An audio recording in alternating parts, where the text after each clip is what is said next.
Coming up next on the Jeff Crilley Show, you've heard of ROI, return on investment, but have you heard of ROE, return on energy? We'll talk to the guy who literally wrote the book on the subject next.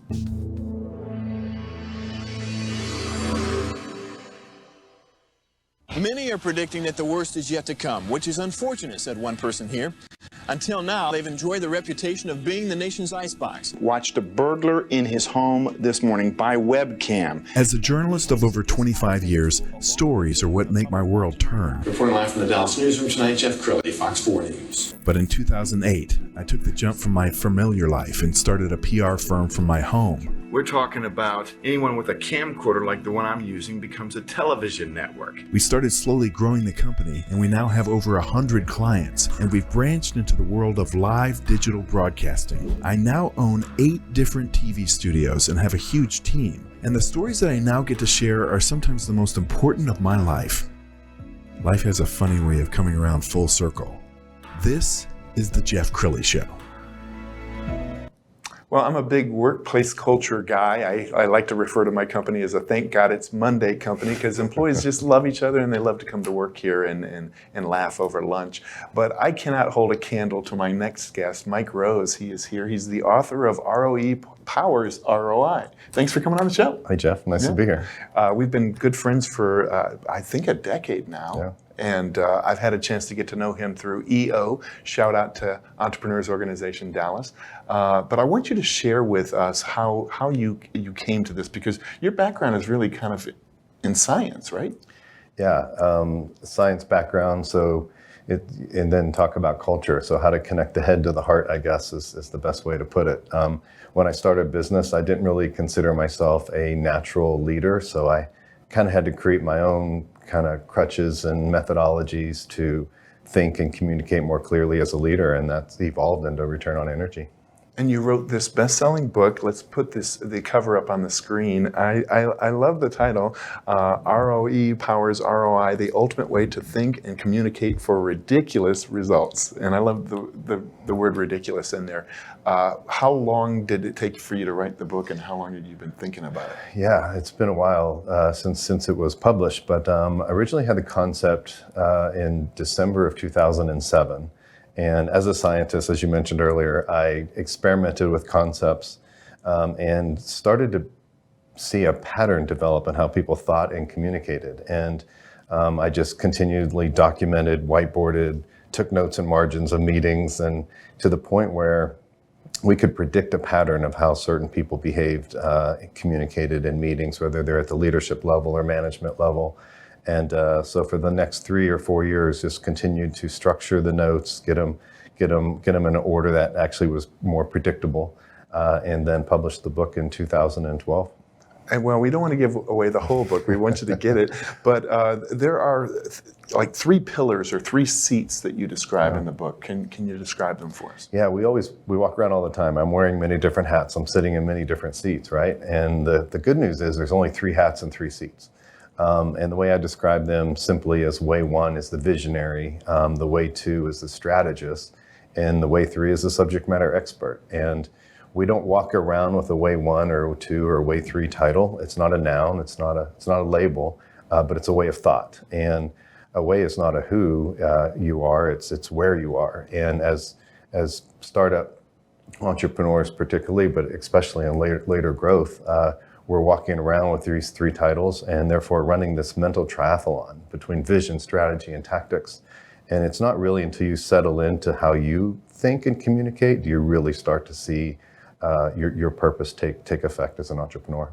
And Mike, I know a lot of people, especially because of what we see on television, like to think that the CEO or owner is the visionary, but that's really not everybody's strength, is it? It's not. As a matter of fact, when I was writing the book, I had the privilege to interview the founder of Crocs. And when I talked to him, I said, what's your most favorite thing to do in the business? And he goes, my favorite thing to do is to design a shoe, put it up on the workbench, and look at the silhouette of the shoe. I said, well, how did you grow a multi-million-dollar business as successful as Crocs? He goes, well, I just hired the people to do what I didn't want to do. And those were the titles that were generally reserved for founder. And I thought it was just a brilliant example of really somebody staying in their lane and focusing on what they love to do every single day, and built a great career and company as a result.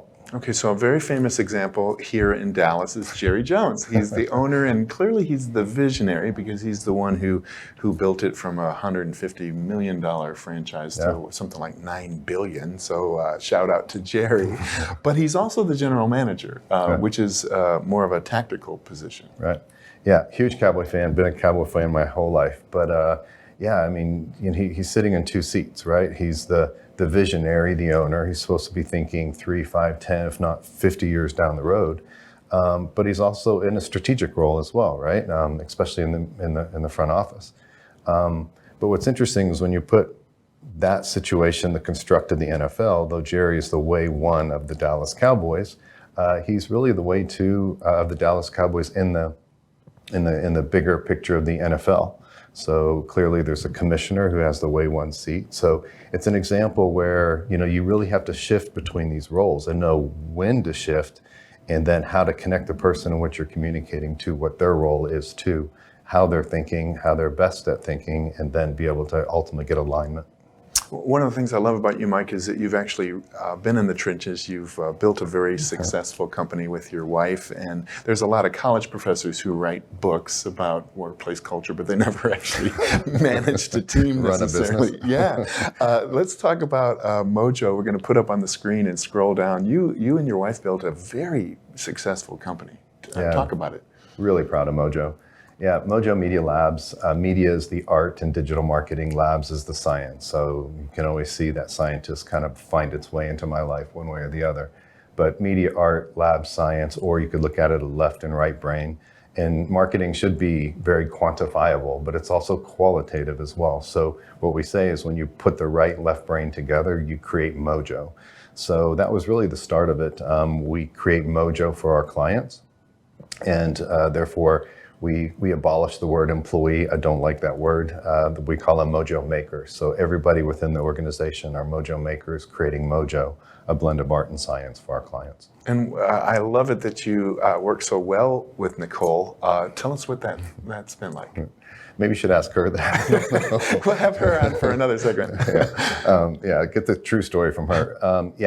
Just talk about, well, I grew up in an entrepreneur family, so my mom and dad always worked together. They literally had the wooden desk that was the partner desk. They sat on each side of the same surface.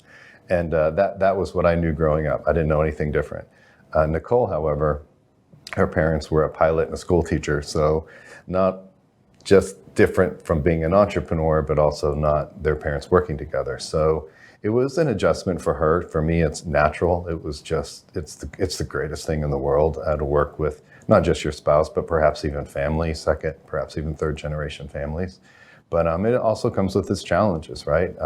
We had to really set boundaries and limits, role separation and everything. But she is such an incredible compliment to me, and I think that's one of the reasons why we're able to build such a great company. What would you say is her secret sauce, or what's her specialty? What is her area of brilliance?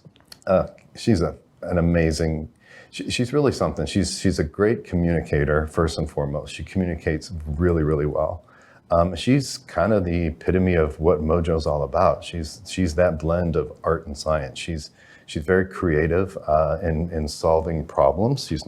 She won't start with writing a creative brief or something, but when it comes to creatively solving business problems, she's just fantastic at it. Such a great mentor at how she goes through that process as well.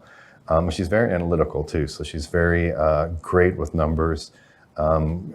Great with finances, but also can relate and communicate the finances with everybody in the company, which has just been a brilliant spot for us. Sure, and I think that mutual respect for each other is really foundational for your marriage. I've had a chance to get to know Mike on a very personal level, and he is madly crazy in love with his wife. She's and the best. That warms my heart. I also want to tee up an interview that you did with Nicole. I won't give it away. Let's go ahead and roll that now. For the first time, Agency Unfiltered has 2 featured guests. We're joined by Mike and Nicole Rose, CEO and COO of Dallas-based Mojo Media Labs, a Diamond HubSpot agency partner.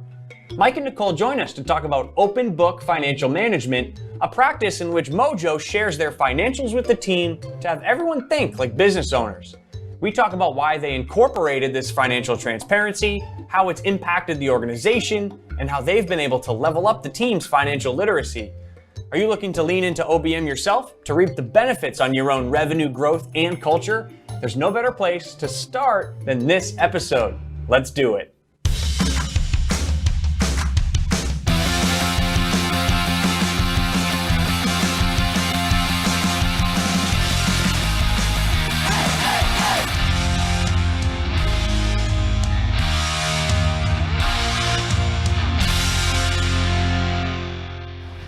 Hello, both of you. Another couchy episode of Agency Unfiltered. Actually, I know we were just talking about this, but the first time we've ever had two guests. So very excited to dig in with both of you today. I'm sorry to you. It'll be a whole new dynamic. I can't go anywhere without me. Yeah, that's right. Yes. So what we're here to talk about today, open book management, open book financial management. Yep. Sounds like something Mojo leans into pretty well. And so I'm excited to unpack it. Maybe the easiest place to start is to just explain what OBM is and why should the viewers today care, or why do they deserve to hear about it? Sure. Would you like to start? No, you go ahead. So OBM, is an acronym for Open Book Management or Open Book Financial Management, is essentially a practice to share the financials within, in our case, the agency, to hopefully have everybody think and act like business owners. That's great. Yeah. And so he hit upon like, why should, agencies care and why do we care? Is number one, we wanted to create a transparent, agency. We believe that everybody comes to work each day to want to do their best job and to be able to help to contribute to the success of the company. And oftentimes the issues start to become pretty apparent based out of the numbers that you see. And so when those are hidden, when, the team members don't understand what the numbers are saying, they can't help so much, right? So this is a great way to be transparent, but ultimately the idea is to help, allow people to think and act like owners. And on the transparent side, we're married. So with that, I think in the center of any healthy relationship is trust. And whether you're a husband-wife or you're part of an agency or you're a spouse of outside the agency, whatever the relationship is, really trust is the center point. So the way we demonstrate trust in our agency is to share the numbers, and become very transparent is part of the process to establish trust. So we can't think of another way to be more transparent than to open up how the business is performing financially, whether it's good or bad. So Mike, I got to be honest, there's probably a lot of CEOs and business owners cringing, saying, no, there's no way I could open up the books. Were you scared when you did it for the first time? No, we weren't actually. That's generally the first question is, are you afraid to share the numbers with everybody? What if they know how much you're making or how much you're losing in certain cases? But it wasn't even a second thought. I had always respected businesses who practice financial literacy or open book management, and couldn't wait for the day to be able to do it for our own agency. So what kind of reaction did you get from the employees? Did you feel like it did invite them in as owners? 100%. I mean, it was incredible, the results that we got. We practiced it 6 months as we created a design team first. So the leadership team was the original team. We smoothed out all the edges and make sure that it was could receive well with the rest of the agency. But overall, it was just great. We had testimonials over time where people saying, I will never work anywhere again where they aren't transparent with the numbers, because when you have an engaged culture and there are people aligned in the culture, people will work outside of their job description. They'll go above and beyond. And if they know how to do that, particularly as it relates to the financial performance, I find that they'll do it almost every single time. And I think you're probably right. Your team members could create a false narrative like, oh yeah, the bosses are just rolling in the dough and buying this or buying this is no object. But when they are brought into the process, they may pay more attention to your money than you do. 100%. And everybody's making micro decisions every single day, and you want them to be making those decisions as an owner. And whether it's in most cultures today, particularly if you're in an environment, you're offering snacks or drinks and things like that, lunches and whatnot. It got to the point where our folks are like, I don't know if we need snacks anymore because we're going to save on expenses. And we're like, no, that's not the way it works. So they actually kind of took it sometimes a little too far. We had to actually encourage them to spend money where it was necessary in order to get the effect that we're looking for. Yes. Now you're starting a new journey. So describe what's about to happen in your life. So we were incredibly blessed to have a very successful exit from Mojo. And usually the first question I get is, what's next, right? And if you ever sell a business or have sold a business, that be prepared for that question. And I had my what's next since 2012. So super excited to finally be able to focus 100% on return on energy and build digital or online courses coming from the digital space for entrepreneurs to really help them in the early stages to mid stages of their journey to not make all the same mistakes I did. I have some experience that I want to share along the way and ultimately be able to reduce the failure rate of businesses, which is at 20% in 2 years and 50% in 5 years. So I want to really impact that number to help more business owners ultimately live the life they love. And I love it that you're going to be able to impact so many more people than you could ever reach through, speaking or any other vehicle. We're also coming up on what could be a challenging year in the economy. Yeah. So I think your timing couldn't be better than ever. What would be? Tell us the process when people sign up for your online courses early next year. Is it videos? What are they experiencing? Yeah, so you can go to returnonenergy.com and pre-sign up just with a name and an email. We'll notify you of more information after that. But on February 7th and 8th, we're launching the first course. And on February 20th, we're launching the master course.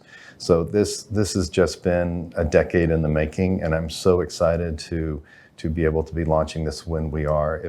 If I'd be launching this 5 years ago, it would look completely different. The content would be the same, but because technology is where it is, particularly in the online learning space, which took off through COVID, the technology has really caught up to where then we can touch so many more people than what we would have without the technology. Tell me who the perfect prospect is for your online courses. Yeah, if you're running a business less than $10 million and you're still struggling to get out of bed every day and just super passionate to get up and go do what you do, if you still feel like you're wearing too many hats or sitting in many different seats, or you're struggling with how to communicate and get alignment within your business, that's what it's all about.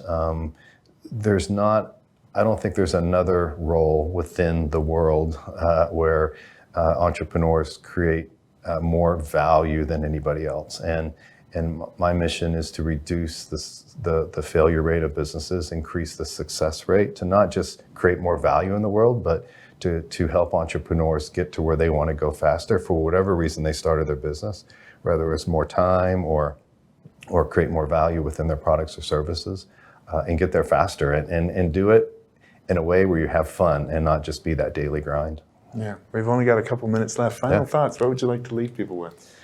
I've always admired you, so thank you for having me on your show. You've built an amazing company with a great culture, and we started talking about open book management or financial literacy, which is all under the umbrella of transparency. And I don't feel like transparency should be a core value. I think that should just be DNA in every business and every person. But I'm excited to roll out Return on Energy after many years in the making to truly help entrepreneurs grow their businesses to live a life they love. Outstanding. We're going to end with the website, which is returnonenergy.com. Pre-sign up for his online courses coming early next year. The great Mike Rose. Thanks for coming on the show. Thank you. Appreciate it. That's it for now. We'll see you next time.